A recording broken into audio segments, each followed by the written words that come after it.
एक घने जंगल में, जहां बड़े बड़े पेड़ और हरियाली थी, एक हाथी रहता था जिसका नाम गजराज था।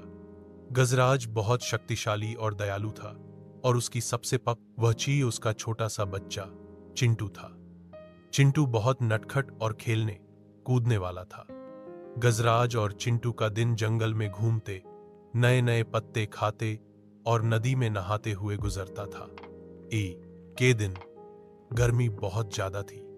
गजराज चिंटू को लेकर पानी की तलाश में एक बड़ी नदी के पास पहुंचा। नदी का किनारा थोड़ा ढलान वाला और चिकना था। चिंटू अपनी आदत से मजबूर किनारे पर खर लगने लगा।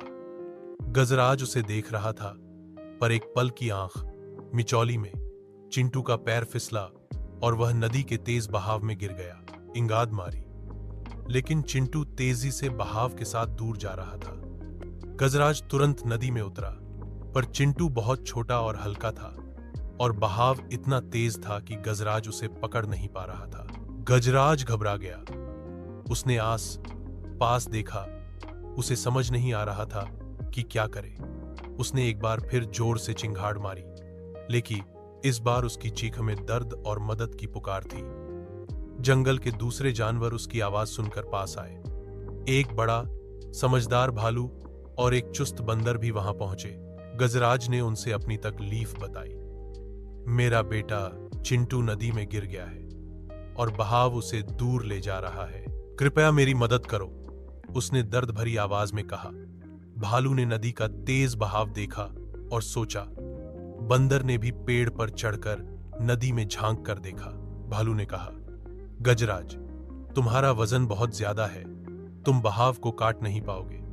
लेकिन बंदर तेजी से पेड़ पर चढ़ सकता है और शायद चिंटू तक पहुंच पाए। बंदर ने तुरंत एक लंबी मजबूत डाल पकड़ी जो नदी के ऊपर झुक रही थी। उसने तेजी से डाल पर चलना शुरू किया और जहां चिंटू बह रहा था उसके पास पहुंच गया। चिंटू तब तक वह थक कर लगभग बेहोश हो चुका था। बंदर ने अपनी लंबाई का फायदा उठाया और एकदम से चिंटू की सूंड पकड़ ली। दूसरे जानवर सुखद आश्चर्य से देख रहे थे। जैसे ही चिंटू सुरक्षित डाल पर आया, गजराज ने एक बड़ी राहत की सांस ली। बंदर ने धीरे से चिंटू को किनारे तक लाया और गजराज को सौंप दिया। गजराज ने अपनी सूंड से बंदर को प्यार किया और कहा, तुमने आज मेरे बच्चे की जान बचाई है, मैं हमेशा तुम्हारा आभारी रहूंगा। सभी जानवरों ने खुशी से चिंघाड़ा और गौरव किया। गजराज और चिंटू ने सबक सीखा